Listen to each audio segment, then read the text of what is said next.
What's up, guys? Stephen Bogren here from Pro Physique. Today what I want to talk about is HIIT Cardio.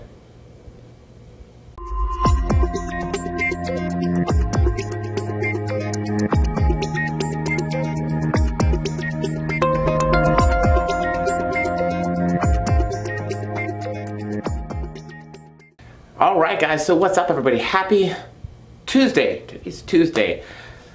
Sad day for me. Old Tyler Weeby left. It's Weeb. Old Tyler Weeb left. Staying here. I have to move back into the other room to do videos after I clean up and do some stuff. No big deal. Man, my house just feels so empty. But, you know, Tampa Pro weekend is done. Good show. Good weekend. You know, and things are getting back into its groove, so we're starting to, you know, get a handle back on everything. Last week was obviously real busy, some photo shoots, like multiple photo shoots, a lot of stuff going on. And so it feels good to get back into the groove. And so there's this question that came up a while ago. How much HIIT cardio should I be doing? Should I be doing any HIIT cardio? And some other questions of the like. So I figured, hey, let's talk about HIIT cardio because it definitely can have some really great benefits, right? So it's going to share pretty much all the same normal benefits as cardiovascular activity. The benefit of HIIT cardio is it's not as time consuming, right? So we can definitely see that HIIT cardio can get us cardiovascularly fit and can do so in a much shorter amount of time. One of the big things that we have to understand and remember is that high intensity is different for everybody. Intensity is determined on your maxes, your activity level, your fitness level, VO2 max, whatever.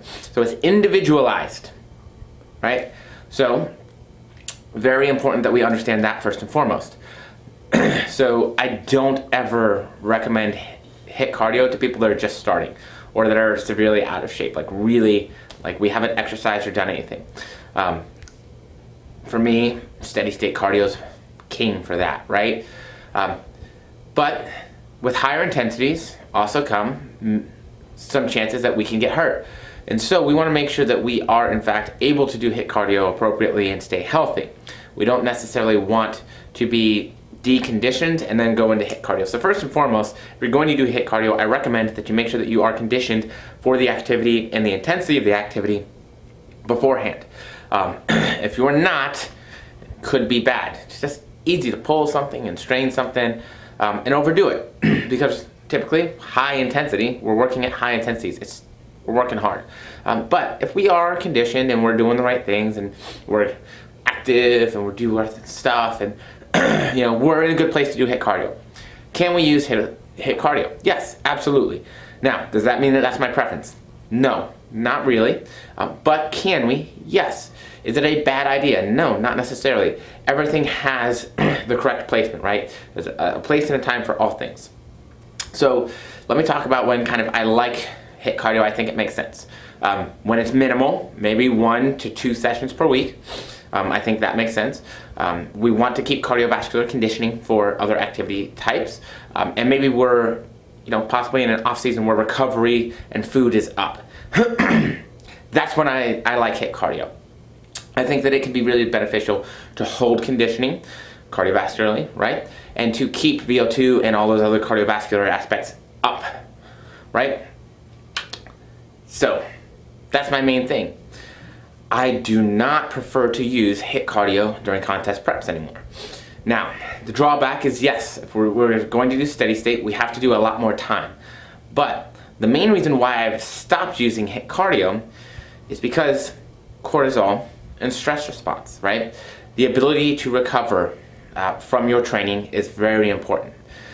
So what I have seen from my experience is that when I'm using a lot of HIIT cardio with my clients deep into preps, their ability to recover is already poor. We're already in a calorie deficit. We're already working hard. We're still training hard. We're doing all the things to make sure that our body's holding on to muscle as best possible. Now, when we do HIIT cardio, we put a lot of stress on the musculature again, right?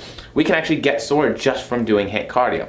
Now the problem therein becomes, if I'm sore and I go have to train muscles that are sore, am I benefiting myself? And I don't believe that you are.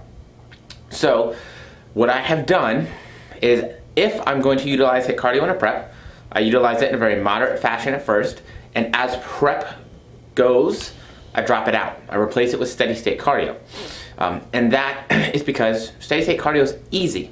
It's very easy. It doesn't require a ton of recovery time, right? If we're working at, lower intensities to maybe some moderate intensities, I'm not sore the next day. I'm treadmill walking, I'm on a recumbent bike, an elliptical, maybe a cross or an arc trainer kind of thing. It's not hard to recover from that. Now, if you're on the stairs, yes, it can absolutely be hard to recover, and that's a modality that, again, I don't use a lot of. I'm very sparing in terms of if I'm going to ask somebody specifically to do stairs. Typically what I tell them is I don't want them doing stairs more than a certain number of times a week. 2 to 3 at most. Again, because it's very hard to recover. I want your legs recovered as much as possible and ready to go for when we train. Weight training is my main concern, right? Yes, we need to get stage lean. Yes, we need to facilitate a deficit. But we also need to make sure that we're training and doing the things to stimulate the body to hold on to as much muscle as possible. Because being on stage is not just being the most shredded. It's also about keeping and holding on to as much muscle as you can throughout the process, right? Because if 2 bodybuilders have the same conditioning, the one that's bigger with better muscle bellies will win, right? I'm bigger, I have better structure or better, size and proportions, I'm going to win. Yes, we're the same conditioning, okay? Depending where you're competing, I have definitely seen people who are bigger beat people with less conditioning. And it definitely happens. So whereas conditioning is the one main thing we have a lot of control over, we do have some semblance of control over how much muscle we're going to lose during that dieting phase, right? Now, the aggressiveness of the diet and some other things go into that too, but I think that cardio also plays a role. So I drop HIIT cardio as we get closer to show date and as we're progressing through that dieting phase because of the fact that I want to hold on to as much muscle as possible, which means I want to lose weight at the correct rate and slowly. I also want to be able to recover and rebuild as much muscle as possible during that time. So it's just one part of the process, okay? But again, there's nothing wrong with HIIT cardio. If you like HIIT cardio, there's no reason you can't use it. Just because you use HIIT cardio doesn't necessarily mean that you're going to lose more muscle. Everyone is an individual and everybody responds differently to different stimulus, right? So we want to make sure at the end of the day, if you've heard my podcast with Paul, you get the terrible reference there. But we want to make sure that we're doing the right things for the individual, right? So even if, say, we're having issues with HIIT cardio, if somebody wants to try HIIT cardio, they say, hey, you know what, I would really like to do this HIIT cardio. I enjoy it so much more. It helps me to have a good time through the process. Consistency and adherence trumps all. So if you like HIIT cardio, remember, it's better than not doing anything, right? But also utilizing different modalities can encompass the process and help us to make progress in a different way as well. So what I've found is when cortisol levels are high, when we're not recovering, all the other activity expenditure goes out the window. People just get a little more tired. After a strong, tough HIIT cardio session, I'm coming down, I wanna sit, I wanna relax, I don't wanna do shit, right? And that's a personal thing too, but it is something that I find goes for a lot of other people that I've worked with as well. And so it's just stuff to keep in mind, guys. So hopefully that helps when you're thinking about, should I do HIIT cardio, should I do steady state cardio, what makes more sense? There's a lot that goes into it, your time, your effort, your ability to recover, where you're at on season, off season. So just give it some consideration, figure out what's best for you, and go from there. So that's it on this wonderful Tuesday in Florida.